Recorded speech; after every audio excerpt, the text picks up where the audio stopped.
hopefully. I've got about 5 days to go, and I have about 20 pulls here. So I'm gonna put my nose to the grindstone in the next few days and get as much asteroid as I can. No more distractions from end field. When I started this farm, I had absolutely no idea how long it was going to take me to farm 60 more pulls to hit that 80 that I wanted to get to before trying to pull for Mornay. So while attempting to complete my quest of farming 60 more pulls for Mornay, I happened to encounter the worst design questing experience I've dealt with in this entire game. Now, skill issues are always frustrating, but you at least have the option of getting good and overcoming the challenge with practice, thought, learning the encounter to react better. But when it's a janky mechanic or a bug that's preventing you from doing the quest smoothly, that's when I really get frustrated. And that's what happened when I had to deal with these mud puddles. Bro, I'm freaking out.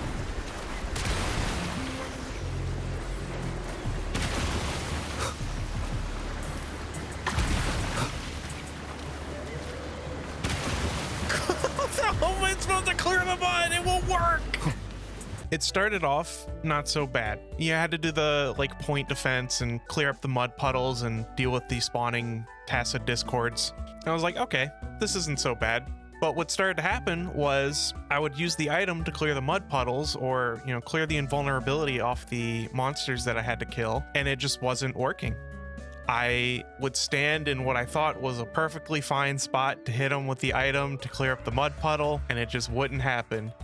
So I was basically just moving 1 pixel at a time, trying to find the right spot to clear these mud puddles, all while I had these invulnerable mobs bullying me and these water tornadoes just knocking me all around. And just when I thought it was done, spawns more mud puddles and more monsters to kill, and even more than the previous wave. I was really starting to lose my mind with this one. After the first point defense, I was okay. I was like, okay, that was really stupid. That was a little frustrating, but I can keep doing it. There can't be too many of these. I get to the second one, and I swear it takes me like 15 minutes to do what feels like should be a 5-minute combat encounter. And I actually get so frustrated that I log off for the night. I'm done. I'm not doing any more. This completely killed my vibe. Gotta go fast. No, I don't want to do it anymore. Oh my god. So I come back the next day, and who can think of a better way to start your day than doing the thing that frustrated you so much last night it caused you to just rage quit? I can't think of anything better. What do I need to do? Why won't this work? So I went and did the most grueling part of the quest, which was the 3rd point defense, which had the most monsters. It had the most cramped terrain with the most verticality. It had the most mud puddles. And this whole process took me about 20 minutes. 20 minutes of swearing and cursing and complaining to my friends on Discord about it. But I finally did it. Holy moly. Whoever designed this, no. Whoever left this quest in the state it's in right now, absolute psychopath. Please fix this so new players do not have to go through the same experience that I did. This was pure, refined pain and agony. Thankfully, the boss fight did not have these mechanics, so that was over in just a couple of minutes, and my pain and suffering was over. But yeah, this was the most miserable questing experience I've had, not just in this game, but in any game I've played in a long time. I did take a break from farming and did a little bit of the main story. This stretch of the main story was mostly about Phrolova, and I finally got to learn a little bit more about her. And I would say, as far as the quality of storytelling, this is probably the strongest point of the main story that I've experienced so far.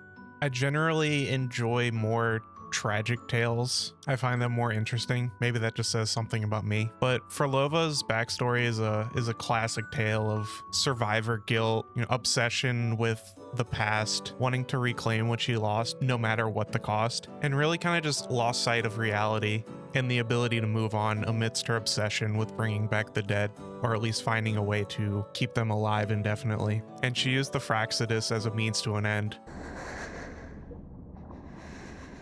I especially enjoyed the music while going through this stretch of story.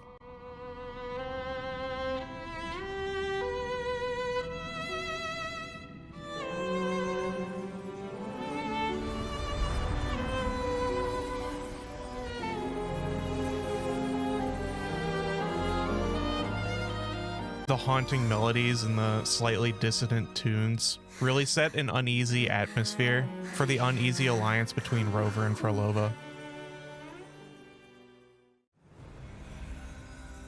I enjoyed the setting as well, like a temple deep beneath the ocean. Gem's power grows. I did find the ending a little bit surprising. I wasn't actually expecting the two of them to turn on each other. No, don't fight her, she's hot.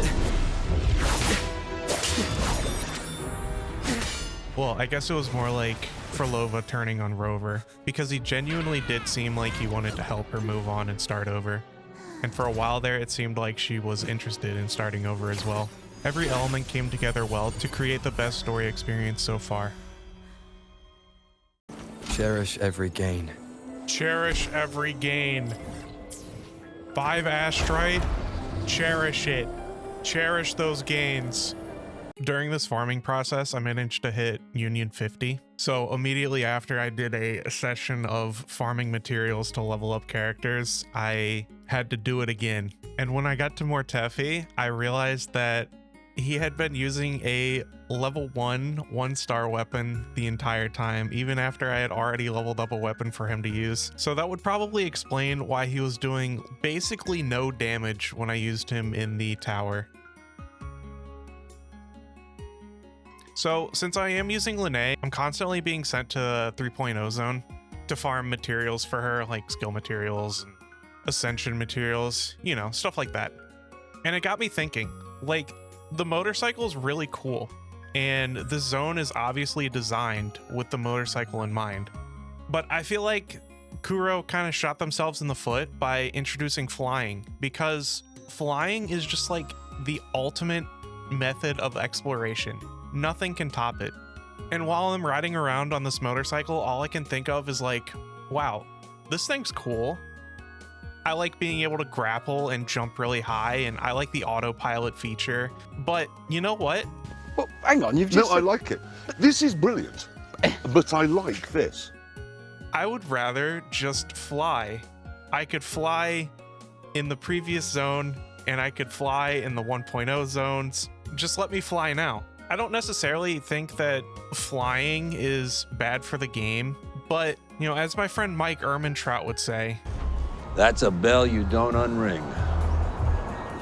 you can't just introduce flying and all of the convenience it brings and then just kind of take it away. You can't give someone a toy and then tell them they can't play with it. At least not without a lot of fussing. Flying just fundamentally changes how you can explore. It makes everything so much less restrictive. Verticality isn't a challenge anymore.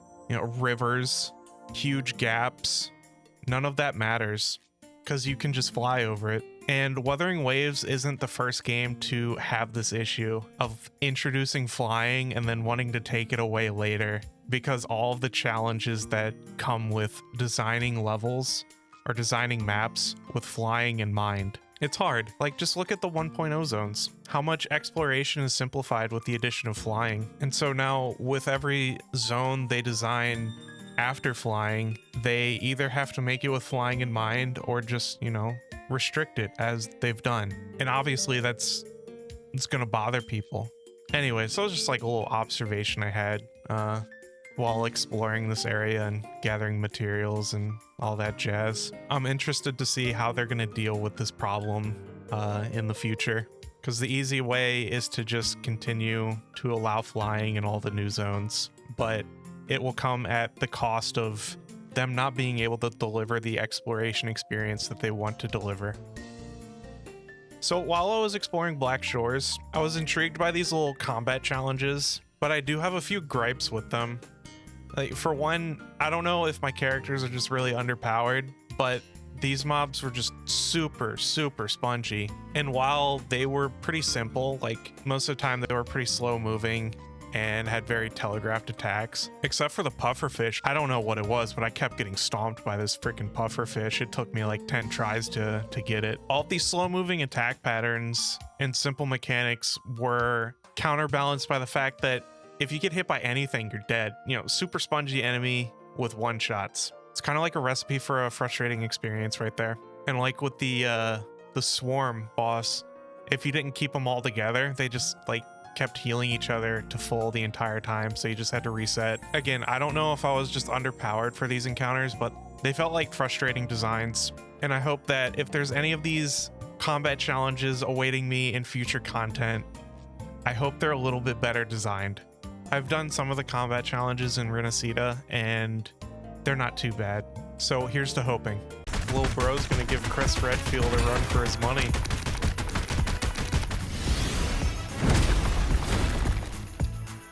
I've done a lot of side quests in this game so far, and most of them haven't really stuck out to me. I still have a lot to do. Like, I haven't done any in Renacida, and I haven't done any in the 3.0 zones, obviously, because I haven't really done anything there. But I thought the tutorial quest for the echoes, like that teach you how to capture echoes and tune them with the old man courting the old lady, I thought that was a really heartwarming story. It was a little tragic, but in the end, I feel like it had a pretty happy ending. His wife losing her memory and not being able to recognize her own husband, but he's just so determined to make sure she's not lonely.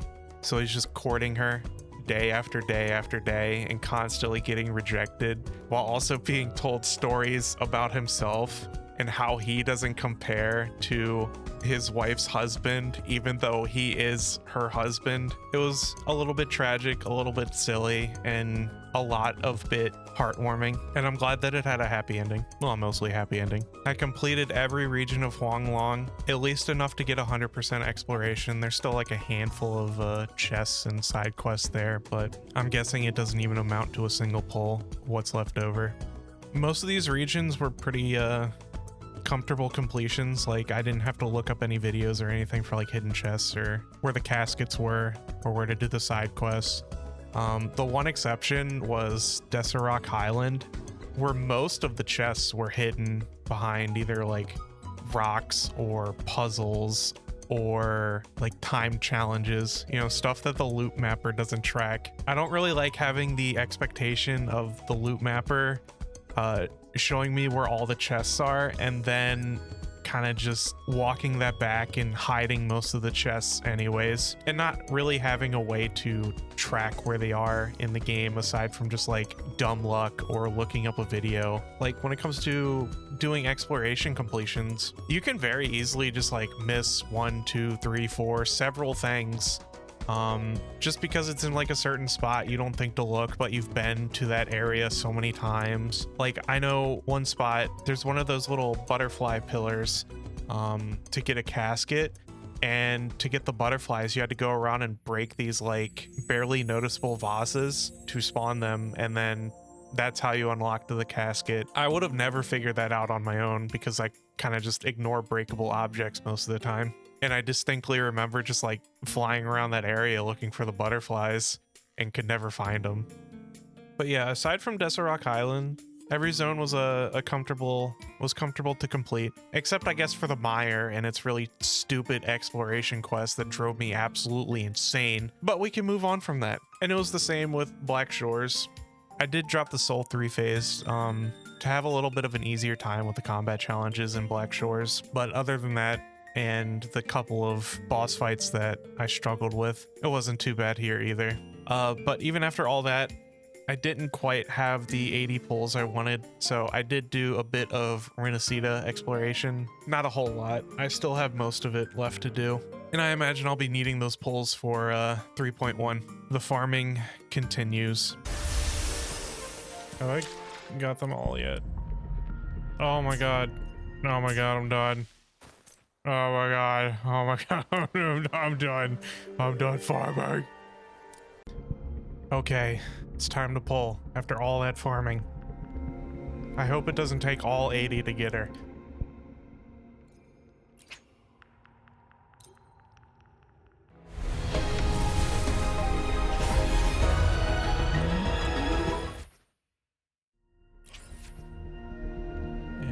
go again.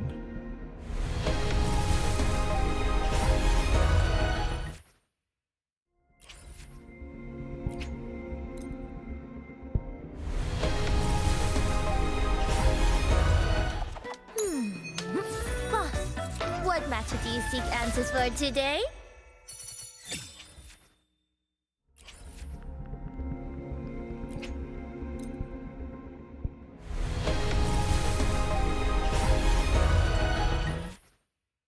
Oh, please don't take all 80. Please. Please. Okay. Oh, thank God. The streams have guided me to you. I have a feeling we'll be compatible.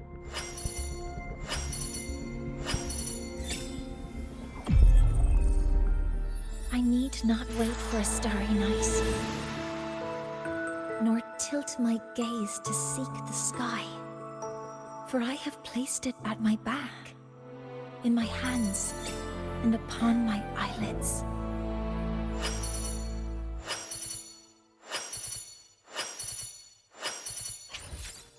Okay. We got Mornay. It took 130 pulls. At least it didn't take 160. So now that I have Mornay, now it's time to start thinking about, my end goal, which is building a good team for Changli and who I'm going to pull to achieve that. I think I'm going to pull for Emith, whatever, Star Guardian Kaisa, and then I'm going to pull for Galbrena. And I think after that, I'm just going to start saving for Changli.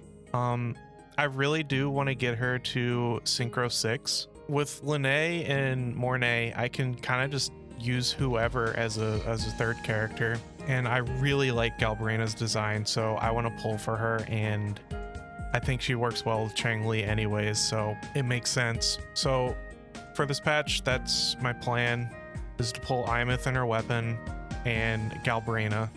I'm gonna skip Luke.